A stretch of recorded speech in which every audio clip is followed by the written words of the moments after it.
જલ્દી આવો.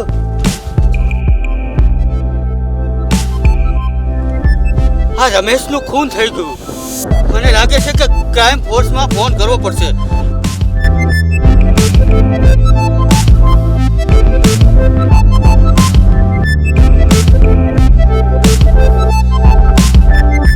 Hello, crime force.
ખૂન 2-3 કલાક પહેલા થયું હોય ને એવું લાગે છે. કાર્તિક, ફોટોગ્રાફરને બોલાવીને ફોટા પડાવી લો અને ફોરેન્સિક વાળાને પણ જાણ કરો અને તપાસ કરો કે લાશ સૌથી પહેલા કોણે જોઈ હતી. Okay sir. સાહેબ, લાશ તો સૌથી પહેલા મેં જોઈ હતી. મેં જ ફોન કર્યો હતો તમને.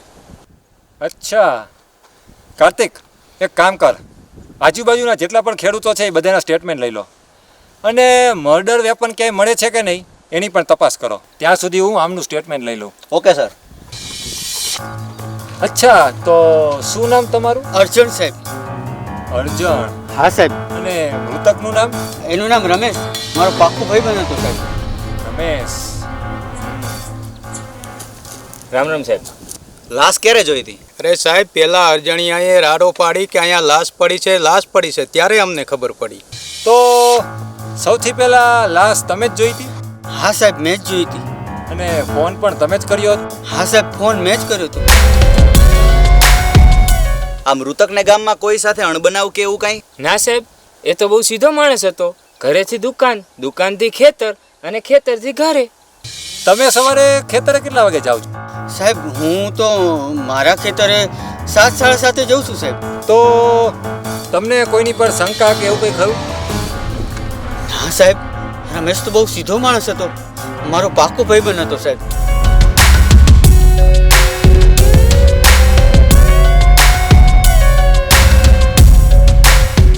તો તમે કોઈને ભાગતા જોયો હોય કે કોઈની ચીજ સાંભળી હોય કે એવું કંઈ?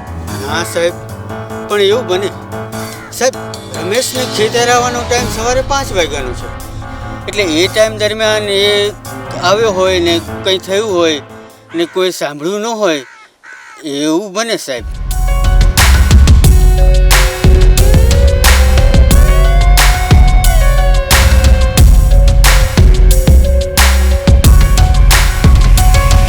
બસ હાલ. અર્જુન, તમે હવે જઈ શકો છો.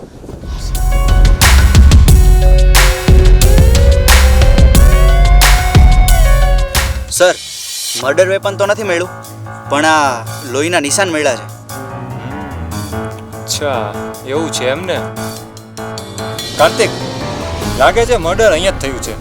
એક કામ કરો, આ મૃતક રમેશના અને એના સગાને બધાને આપણી ક્રાઇમ ફોર્સની ઓફિસે બોલાવી લો. Okay sir.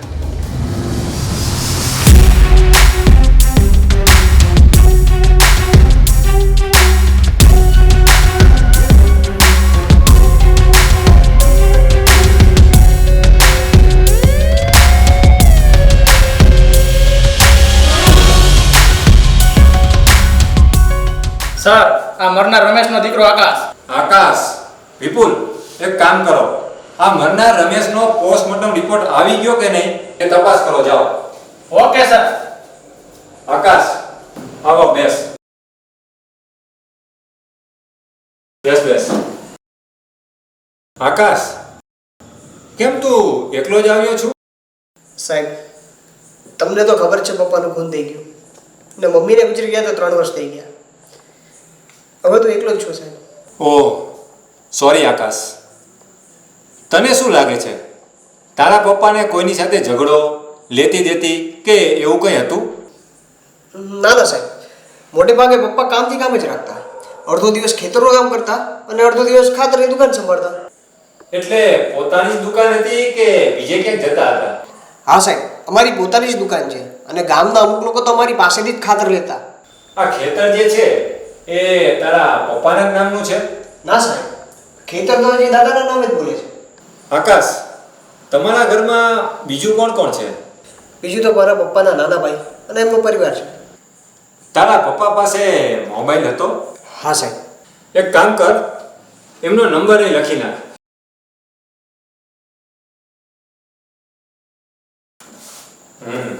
કઈ વાંધો નહીં, અત્યારે તું ઘરે જા, પછી તારી જરૂર હશે તો તને બોલાવીશ.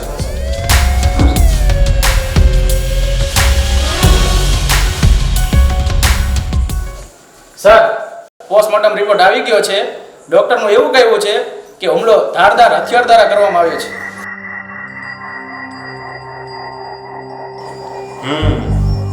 ડોક્ટરનું માનવું છે કે ઘણું બધું લોહી વહી જવાથી રમેશનું મૃત્યુ થયું છે. અમે તે દિવસે લગભગ સવારે 9 વાગ્યે ખેતરે પહોંચ્યા હતા અને એના 3 થી 4 કલાક પહેલા રમેશનું મૃત્યુ થયું છે એવું ડોક્ટરનું કહેવું છે. એટલે કે વહેલી સવારે 5 વાગે. આ ખેડૂતો પાસે તો એવા ઘણા બધા હથિયાર હોઈ શકે કે જે ખેતી કામમાં પણ વપરાતા હોય અને તીક્ષ્ણ પણ હોય. એક કામ કરો, આ મૃતક રમેશની કોલ ડિટેલ અને મોબાઈલ લોકેશન બંને કઢાવી લો. ઓકે?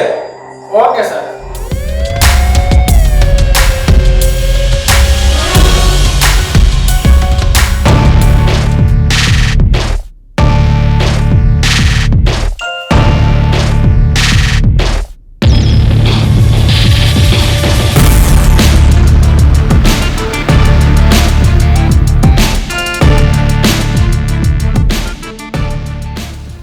બોલો બોલો સાહેબ, કેમ છો?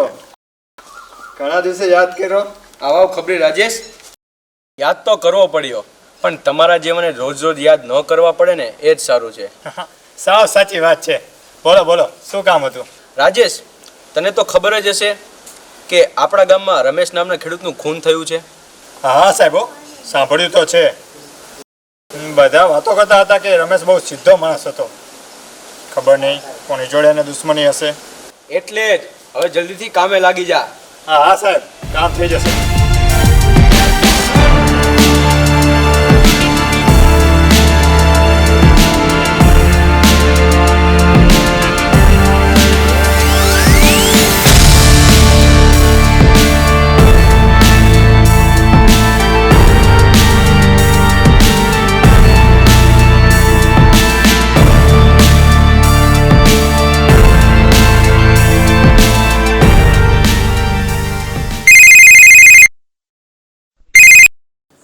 Inspector Ajay speaking. હા સાહેબ, ખબરી રાજેશ. રાજેશ? હા હા, ખબરી રાજેશ, બોલ બોલ. હા સાહેબ, એક જોરદાર ઇન્ફોર્મેશન હાથ લાગી છે. ઇન્ફોર્મેશન? કેવી ઇન્ફોર્મેશન? હા સાહેબ, મૃતક રમેશનો દીકરો આકાશ દેખાય છે એટલો સીધો નથી. એટલે? સર, આકાશ થોડા સમય પહેલા જુગારના હોડા વડે ચડી ગયો હતો અને તે ફક્ત એકલો જ નહીં, આકાશના કાકાનો દીકરો પિન્ટુ એ બંને હારે જુગાર રમવા જતા હતા.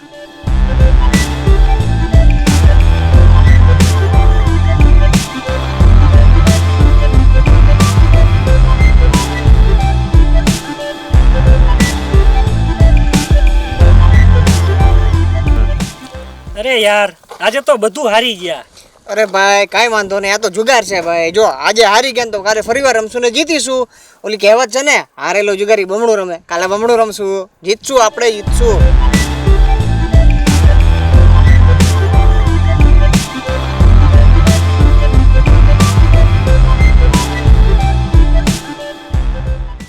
કાંઈ આવ્યા પેલા જૂનો હિસાબ ચૂકતે કરજો ને પછી જ અહીં આવજો, બરોબર? જુઓ, આજનો દિવસ રમવા દો. તમારા પૈસા અમે આપી દેશું પછી. તમારા વાયદાનો સમય પૂરો થઈ ગયો છે. જો તમારા બેયના પૈસા એક અઠવાડિયામાં ન આવ્યા તો બેયના ટાટિયા ભાંગી નાખીશ. હા સાહેબ, એમાં બંનેને માથે ધેણું થઈ ગયું હતું. ઓકે, બીજી કઈ ખબર મળે તો અમને આપતો રહેજે. અમે તને પછી ફોન કરશું. ઓકે.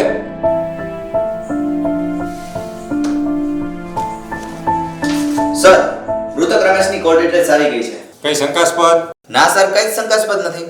એના મોબાઈલના લોકેશન પરથી તો એ વાતની સાબિતી થાય છે કે મૃતક રમેશ સવારે 5 વાગ્યાની આજુબાજુ એના ખેતરે જ હતો. તો પછી એક કામ કરો, તું અને કોન્સ્ટેબલ રાકેશ બંને આ મૃતક રમેશના દીકરા આકાશના ઘરે જાઓ, કારણ કે એની થોડી ડિટેલમાં ઇન્ક્વાયરી કરવી પડશે. બરાબર? Okay sir.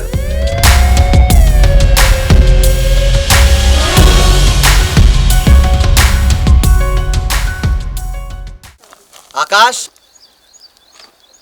અરે સાહેબ તમે પહેલા કીધું હોત તો હું ત્યાં આવી જાત ને. અરે એમાં એવું છે ને કે સાહેબને હે ને ખેતરની ઠંડી ઠંડી હવા ખાવી ખૂબ જ પસંદ છે એને સાહેબ. આ તો આકાશ, તને જુગારની લત છે એ વાત તે દિવસે કરી નહીં. પણ સાહેબ આ જુગારની વાતને ખૂન સાથે કોઈ લેવા દેવા ન હતા, એટલે એ દિવસે મેં એ વાત નહોતી કરી. લેવા દેવા છે કે નહીં સાહેબ નક્કી કરશે એને સાહેબ. કેટલું દેણું થઈ ગયું હતું જુગારમાં? સાહેબ 1,00,000-1.5 લાખનું થઈ ગયું હતું. એટલે 1,00,000-1.5 લાખ માટે તે તારા પપ્પાનું. Rakesh, sorry sir.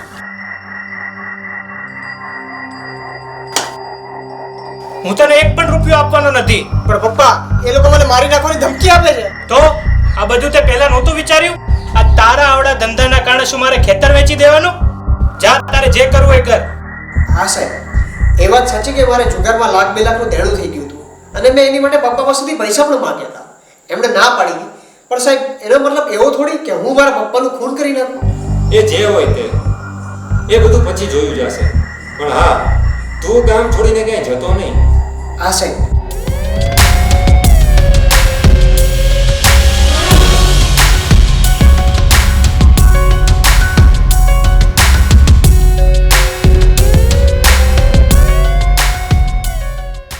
નમસ્તે સાહેબ. નમસ્તે નમસ્તે, આવો બેસો. સાહેબ, હું રમેશનો નાનો ભાઈ મહેશ અને આ મારો દીકરો પિન્ટુ છે. તો પિન્ટુ, મેં સાંભળ્યું છે કે તારે અને આકાશને કંઈક જુગારમાં દેણું થઈ ગયું હતું. હા સાહેબ, એ વાત સાચી. અમારે જુગારમાં 1,00,000-1.5 લાખ જેવું દેણું થઈ ગયું હતું. પણ સાહેબ, આ વાતને અને મારા મોટા ભાઈના ખૂનને શું સંબંધ? અરે મેં એવું ક્યાં કીધું? હું તો ખાલી પૂછપરછ કરી રહ્યો છું, સમજ્યો? જો પિન્ટુ, તને તો ખબર છે આપણી આવક કેટલી છે અને એમાં આટલી બધી હું રકમ ક્યાંથી લાવું? પણ પપ્પા તમે મને એકવાર પૈસા આપો, આજ પછી હું ક્યારેય જુગાર નહીં રમું.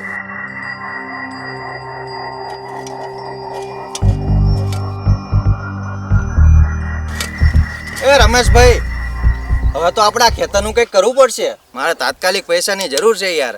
જો મહેશ, મેં તને આ પહેલા પણ કેટલી વાર કીધું કે આ ખેતર આપણા દાદાના નામે બોલે છે અને આપણી પાસે પૂરા કાગળિયા પણ નથી. એ હું કઈ ન જાણું. શું હું કઈ ન જાણું? તને ખબર છે કે આપણે ધારીએ તો આપણું ખેતર ન વેચી શકીએ, કારણ કે લેવાવાળો ખેતરના પૂરા કાગળિયા માંગે અને તે આપણી પાસે છે નહીં. હા, પણ ઘણા ગ્રાહક એમને એમ પર લેવા તૈયાર જ છે ને રમેશભાઈ. પણ વગર કાગળે આપણું 30 લાખનું ખેતર 15 લાખમાં માંગે છે.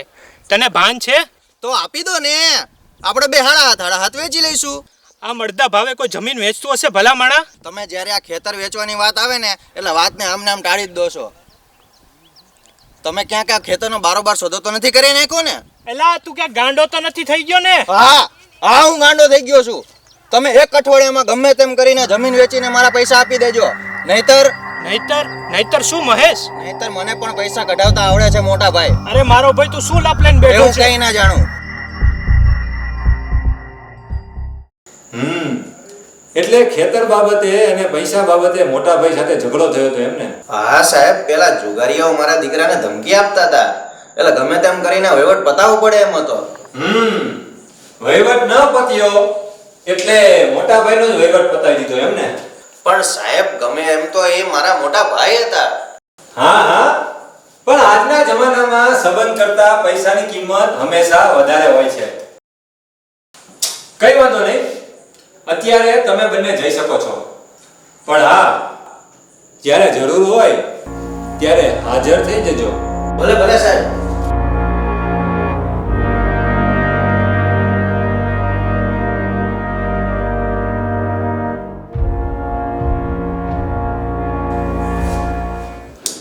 Kartik, yes sir. હું તને શું કહું છું, તું એક કામ કર, આ મૃતક રમેશનો દીકરો આકાશ, રમેશનો નાનો ભાઈ મહેશ અને એનો દીકરો પિન્ટુ, આ ત્રણેયની કોલ ડિટેલ અને મોબાઈલ લોકેશન બધું કઢાવીને કાલે ને કાલે મને મારા ટેબલ ઉપર જોઈએ, બરાબર? Okay sir.